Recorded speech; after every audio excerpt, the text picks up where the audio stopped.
Hello, Watem here and welcome back to some more Higurashi When They Cry. Let's continue. Will their surprise attack work? I doubt it.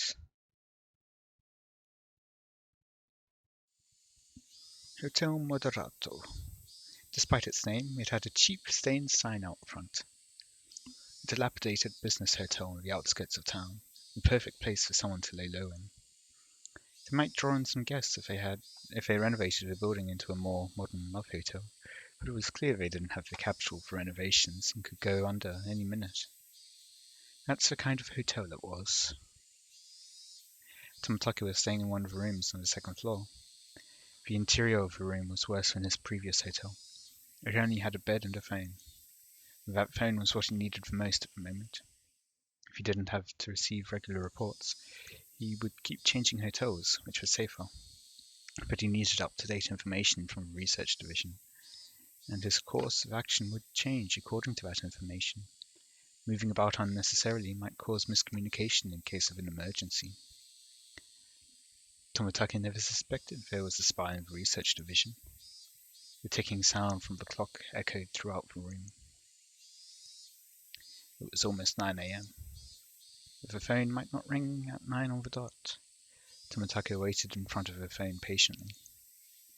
He tried to organize the information in his head so he could answer questions more calmly. At the same time, he kept in mind the possibility of an attack. At that time, he heard a woman scream in the distance. It happened again. He heard another scream. Tomotoki got the sense that something was happening inside the hotel. Really? His intuition told him that someone was checking every single room with the master key. Tomotoki opened the curtain a little. He saw several mountain dogs who were blocking all the ways out of the hotel. How long had they been there? Finally, they had finally found where he was. Tomotoki could hear their loud footsteps. He heard voices too. This cheap hotel wouldn't have chains on the door. They had no means to fend off the master key. Tomotoki could tell there were around 20 of them.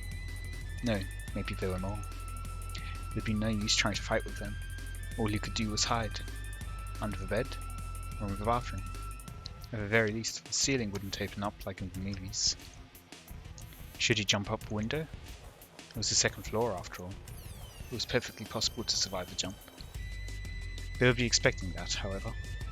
If this was right on city grounds, if he was confident in his legs, it wouldn't be impossible to outrun them. Tomotoki soon heard footsteps outside his door. This was it. He has to make a choice. Do we get to make a choice? We don't. Okay, he jumped from the window. Of course, there were mountain dogs on the ground waiting for him. They pointed, and about 6 of them started running after him. Tomotoki shot off right from the position he landed in. This took the mountain dogs by surprise. He had started to dash right after he jumped out of a second floor window. Tomotoki was prepared to do something like that. He'd been training in case of an emergency, just like this one.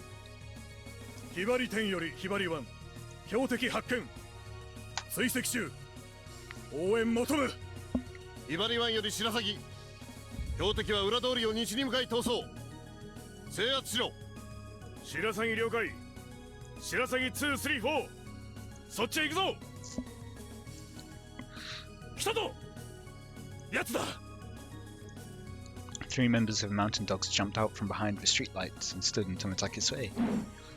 They prepared to stop him, but Tomotoki kept running at full speed. They quickly realized he wasn't running towards them to knock them down. He was trying to run past them. There was no point in them taking a fighting position. They lowered themselves and tried to tackle him simultaneously. Tomotoki jumped over them. He jumped over them like an Olympic athlete, leaping over a hurdle. But he wasn't an Olympic athlete, and they weren't hurdles. Tomotoki's heel struck one of the dogs. The two flanking Tomotoki thought they'd seized hold of him. However, as he flew over them easily, he grabbed onto the two of their heads and smashed them against each other. Tomotoki knew this wouldn't stop them, but at least he'd gain a little time to run.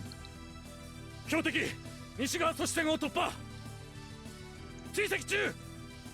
バカ野郎、何やってんだ。白鷺天、車両で回り込め。2つ先のブロックを左折で9時方向に奴を捉える。大丈夫か。くそー、逃がすな。の野郎、なんてバカ力だ。くそ、話が止まらねえ。 Tomatake saw a van with its door wide open ahead of him. He couldn't stop in time, and it hit the wall. As soon as it stopped, several mountain dogs jumped out of the van.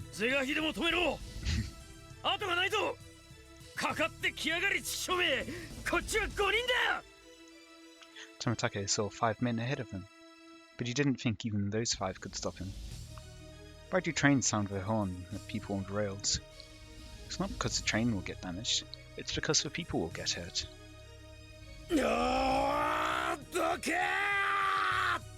I do like the image of him halting with his camera as he runs. He yelled at them like the horn on a train.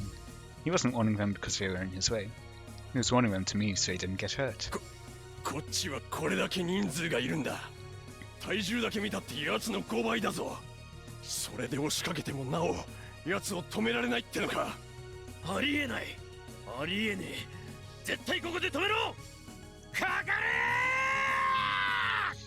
Are they in traffic or something? Or did they like damage something that's now going to fall down? Tomatake didn't grin. After all, trains don't grin.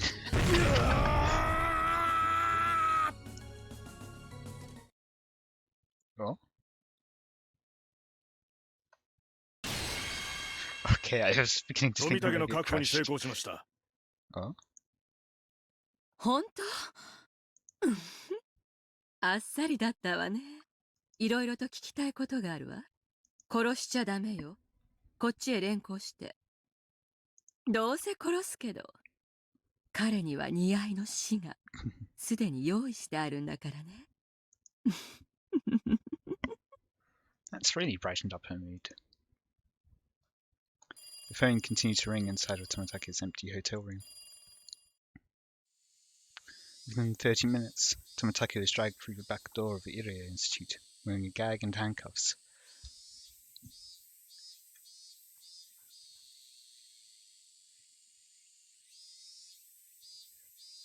What? He's wanting him to move so he wouldn't get hurt, but he still got caught?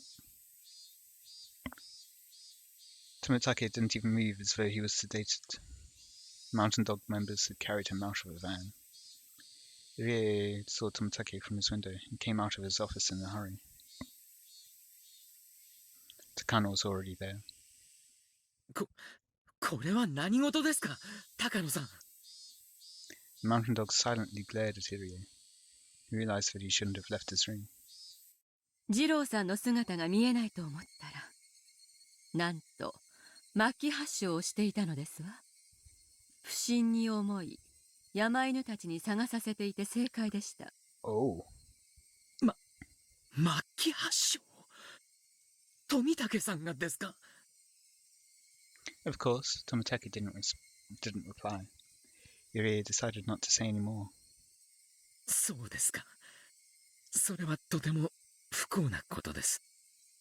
すぐに治療薬を投与してください。もちろんですわ。投与の間に合う段階だといいのですが。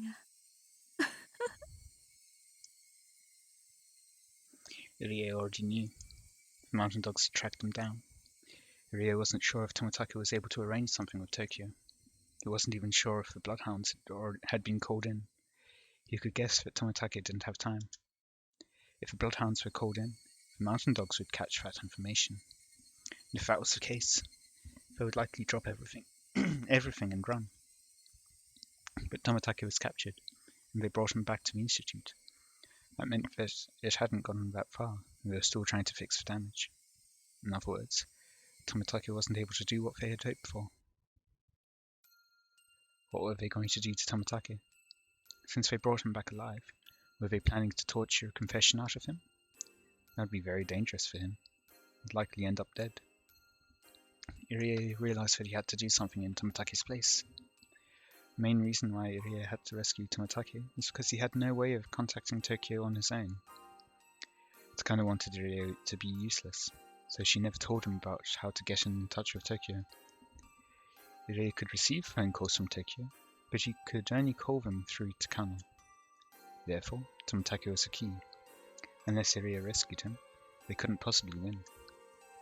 But Irie wasn't like the mountain dogs. He was simply a researcher.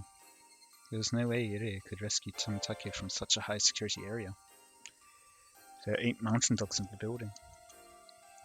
There were usually only 2, but Takano had called in more. Of course, the basement was a highly secured area, and one needed an access card to get in. That card was only given to people in Irie's position. In addition to the access card, one would need a fingerprint to match as well. The access card alone wouldn't do it.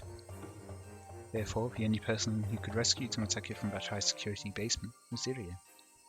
And so, even if it was impossible, Irie had to do it. Irie bunched his hands into fists and held them tight to encourage himself. But she only noticed that his fists were shaking. Irie, did you forget? Irie remembered what Akasaka had told him. ただ、自らの危機を図るのはとても難しいことです。まだ大丈夫、多分大丈夫などと思っているうちに、連絡の機会さえ逃してしまいかねません。少しでも嫌な予感がしたら、緊急時と判断していいでしょう。陰謀の度合いから考えて、敵は私たちを生かしはしません。くれぐれもご用心を。Irie felt the cold sweat pooling on his back. Was this the emergency Akasaka was talking about? He shouldn't think it was still okay. He might use the chance to run. He realized that trying to do something by himself was foolish. He had a security access card, true, but that didn't mean he had to rescue Tomatake by himself. Just like how everyone else was trying to combine their efforts, he should also ask for help. Also, Tomatake was in their hands, which meant the mountain dogs had realized they were under attack and were preparing to counter. It was very possible they were suspicious of Irie too. Once they broke into Rika's house, Irie's lies would be exposed. Indeed, this was the emergency Akasaka was talking about. Irie had realized that. He was already in danger. He needed to leave immediately. The Sonozaki residence was a gathering spot in case of an emergency. His allies were congregating at the Sonozaki residence. He should explain the situation to them and think about how to rescue Tomatake. Takano probably wouldn't kill Tomatake immediately. She was intending to kill him that night as the 5th year's curse, so there's still a little time left. He had allies, and with a security access card, there was still a chance to rescue him. Irie had to let Akasaka know that he was escaping. If they became suspicious of Irie, they would check the house, and Akasaka would be in danger too. In other words, he could cause a chain reaction. Irie didn't miss his last chance to escape, but he still had to do his final job. Irie picked up the phone at his desk, called Rika's home number, and left. It would continue to ring like that, sounding the emergency signal. Irie thought back to when he wondered how long he was going to stay in this director's room. He never knew that this day would come so suddenly. He noticed a framed picture of his parents on his desk. Irie had become a doctor so he could clear up the misunderstanding between his parents and regain his family ties. But how did he get involved in something like this? No, he would return. He'd return and continue the fight against Hinamazawa syndrome. He vowed to himself that he would never abandon that responsibility. 必ず戻ってくるよ。父さん、母さん。Irie said his final goodbye and left the director's office. サンサ、所長室の内線から外線へ通話中です。電話番号は R 宅です。え？どういうことそれは？盗聴できるの？もちろんです。ここでもモニターできます。One of the members flipped the switch. There was the sound of a ringtone. 一体このタイミングで入江所長は何をあの家に電話しようというの？やはり R は在宅していて、富武を捕らえたことを連絡しようとしているのでは。ありえないことじゃないわ。聞かれてるとも知らずに。And they have no idea that he's already left. What was Irie going to talk about? Tsukano waited patiently to eavesdrop on the conversation.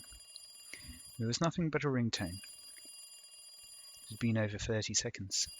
There was no answer. Nobody was home. 所長も根気がありますね。必ずいるはずだという強い確信があるのでしょうか。さんさ、裏口のモニターカメラに所長の姿が。The black and white quad display monitor showed Irie running out of the back ど door. ういうこと？じゃあ誰が所長室から電話をしているの？ No one. Tsukano became utterly confused, but the ringtone continued. It couldn't be.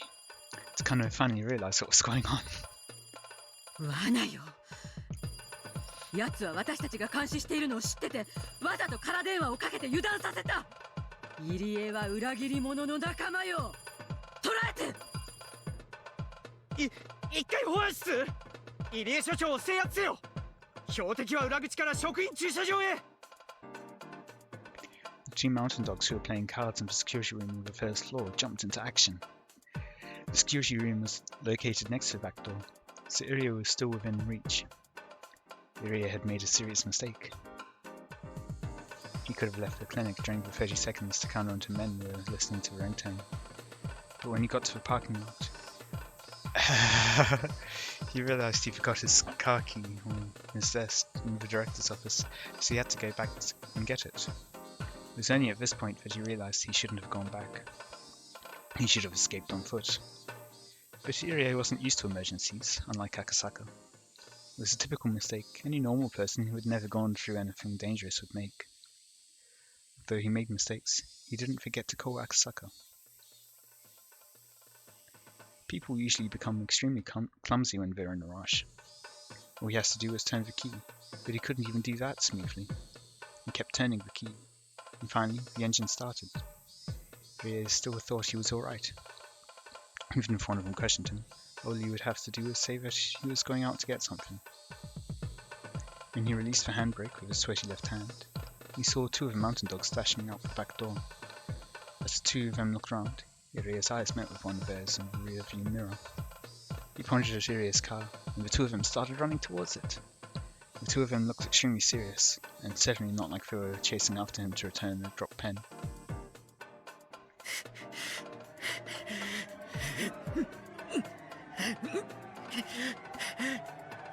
Irie's body was soaked with sweat. Before the two of them could jump on the car, Irie stomped on the gas pedal and the car took off after spinning its wheels. Of course, the dogs didn't give up. They got into their own car and started to chase after Irie.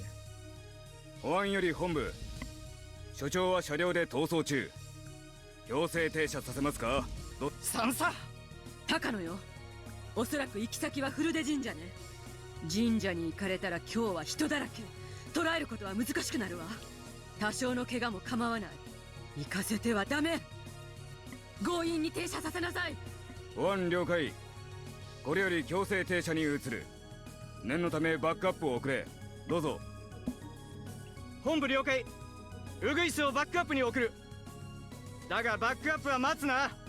直ちに制圧せよ。So is he actually going to go to the Senzaki residence meeting place? Since he's being followed? The mountain dogs had Irie's car in their view as it ran away at full speed. They have to find a perfect spot and timing to stop him. It's not easy to drive a car when you're in a rush. Of course, the more you step on the gas pedal, the more speed you gain. But when you're in a hurry, you can't control the steering wheel well enough to escape quickly. Irie could see his pursuers in his rearview mirror, and was completely distracted by that. He was driving carelessly. His driving was so reckless that he could get into an accident on his own. As the fear was driving him into confusion, he made a wrong turn. That mistake made him even more confused and panicked. 所長、そんな運転じゃ危ねえぞ。一発で免停だぜ。Although the two guys were ordered to stop him, they were starting to think Irie is going to get into an accident without them doing anything. They'd rather not drag this into a car chase if they didn't have to. And when the police stop him, and they don't have any means to capture him anymore. 追跡中の保安車両へ。こちら大鳥湾。聞こえるか？隊長だ。こちら保安車両。現在追跡中。現在地は5丁目付近林道。詳細な位置は不明。本部要請につきバックアップに向かってる。到達予定は15分後。こっちは当てにするな。俺だって間に合うわけねえと思ってんだ。Okunoki grumbled. He had to leave Okunomiya in a hurry to respond to Major Princess, but because of the distance, there was no way he could get there in time. Even so, he was still ordered to provide backup. He could have explained, but the princess wouldn't have listened to him anyway. The mountain dogs who were with Okunoki smiled bitterly. 追跡の方角は最悪の場合、町の方へ抜けます。そいつは許すな。山狩りはしてやる。足を破壊しろ。そこに人目は？武装は？両脇は深い森林です。人目はなし。武装は保安車両常備の短期間銃が1。The guy in the passenger seat reclined it and climbed into the back. He lifted one of the seats and took out a black machine gun. The paint on one corner was coming off, and this shiny silver metal was exposed. It was a machine gun, but it didn't look as powerful as an ordinary one. However, once the dog extended a shoulder stock and set it in place, the weapon looked far more vicious. 保安常備は MP5 だな。A5 か。SD3 か。The man in the back seat looked at a uniquely shaped gun barrel. It was thick and long. How do they not already know this? They should know, right? Because that's what they have stock. SD3 です。サイレンサー付き。発砲を許可する。フルバーストでタイヤを破壊しろ。保安車両了解。攻撃する。The guy in the back seat opened up the driver's side back window and leaned out of the car. His sharp eyes aimed at one of the tires in Miria's vehicle. It was a straight road. Miria's car was weaving, but not enough to avoid a shot. Pursuers had his car on their sights. They were trying to get as close to Iria's car as possible, but they were afraid they might get caught up if it overturned. They soon decided that this was as close as they were going to get. 3カウントで発砲する。3、2、1。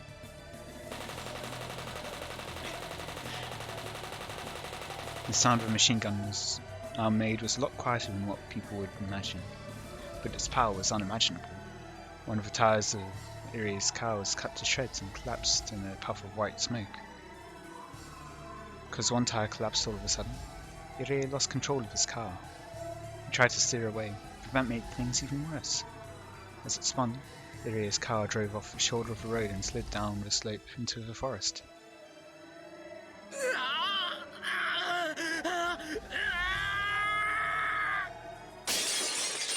Sounds of trees breaking, the car being battered from every direction, disappeared down the slope. The pursuers stopped their car and looked down after it, but the planets were growing so high it was impossible to check from there. 攻撃成功。標的車両は斜面を転落。死亡の可能性もあり。これより徒歩で追跡、制圧する。大鳥湾了解。ウグイスが周囲を探し回ってるぞ。運が良ければ合流するだろう。こっちは相変わらず間に合わん。お前らが頼りだ。頼むぞ。了解。更新を終わる。行くぞ。The mountain dogs left their car and headed into the woods without hesitation.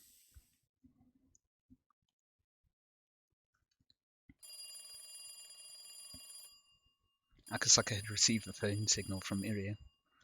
The phone rang for over 3 minutes. The signal told Akasaka that Irie was in some kind of emergency, and that Akasaka himself was in danger now. Takano made a mistake. She didn't realize the ringtone itself was the signal. She assumed someone staying at the house would pick up the phone eventually. Her error had allowed Akasaka to perceive that extremely important forewarning. Akasaka waited for exactly 3 minutes, then ran downstairs quickly. He'd already put his shoes on while listening to the phone ringing. Akasaka had memorized the layout of the town from a map he'd kept near the phone. He knew the shortest route to the Sonozaki residence, as well as a number of alternative routes, just in case the shortest was already blocked. People would be surprised to see a stranger coming out of a house, but Akasaka didn't care about that at the moment. He had to get to the Sonozaki residence immediately. However, the observers would see him, and that was a problem. They'd soon come after him. Upon finding the house empty, they'd assume the man who ran from it knew something. Once Akasaka left Rika's house, he had to be prepared to fight. He relaxed his shoulders and reached for the doorknob. 三佐、R 宅の監視班からです。R 宅から不審な男が飛び出しました。男？何者？どうでもいいわ。追って捕らえて。監視班了解。追跡制圧する。It was only 10 a.m. It was a lively morning. Many people were getting ready for the festival. Akasaka weaved through the people going in the opposite direction and ran down the stairs leading from the shrine. The mountain dogs were already chasing after him. There was a significant gulf between the happy faces of the villagers and the serious faces of Akasaka and his pursuers. You could hear them coming up from behind him. He didn't even need to turn around to check. Akasaka held his breath, focusing all of his senses to their limits as he sprinted even faster than he usually could with all his might. The success rate of an escape depends on the distance between the pursuer and the pursued. Even a little distance makes a difference. Akasaka ran down to the bottom of the stairs like the wind, and headed in the opposite direction, away from the Sonozaki residence. Of course, this wasn't a mistake of his. He just wanted to lose them. やろう。なんてスピードだ。奴は飯田天かよ。The observers weren't really ready for this chase. They never expected a fast and fully grown man to run out of a house. They assumed it would be a little girl. That assumption was their mistake.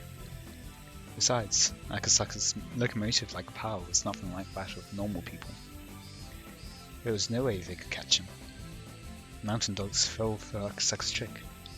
They called HQ, told them that he was headed in the opposite direction, and followed him that way.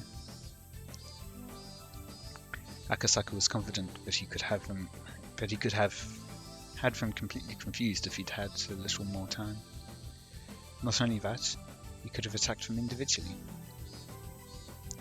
Were there 3 pursuers? No, there were probably 4 of them. His mind, body, and skills were all in top condition, so it should be possible for him. Usually overrating oneself is dangerous, but Akasaka was above such an immature level. Insisting violently at a place other than his destination might prompt them to waste manpower and time. But Akasaka wasn't sure of the real meaning of Hirio's phone signal. They were at a severe level of emergency. Akasaka had no time to waste, so he had to get to the Sonozaki residence. As Akasaka ran as fast as he could, he tried to think about the situation calmly. Could he attack them first and then head to the Sonozaki residence? The pursuers were scattered about and running out of breath. It would not be easy to fight 4 men at the same time, but it would be different to take them on one by one. One on one. When Akasaka decided that he had high enough chance of winning, he took a deep breath and made a U-turn around a street light. The mountain dogs were surprised to see the man who was running away from them was now running towards them. They had prepared themselves to fight. But before Akasaka even reached them, he already had everything all planned out in his head. He calculated how many blows would be required to take them all out. But his calculations were wrong. Without even needing a second blow, the first pursuer dropped after one of Akasaka's legendary armor-piercing punches connected with his face. And while the first was still in the air, his second armor-piercing punch took out the second pursuer.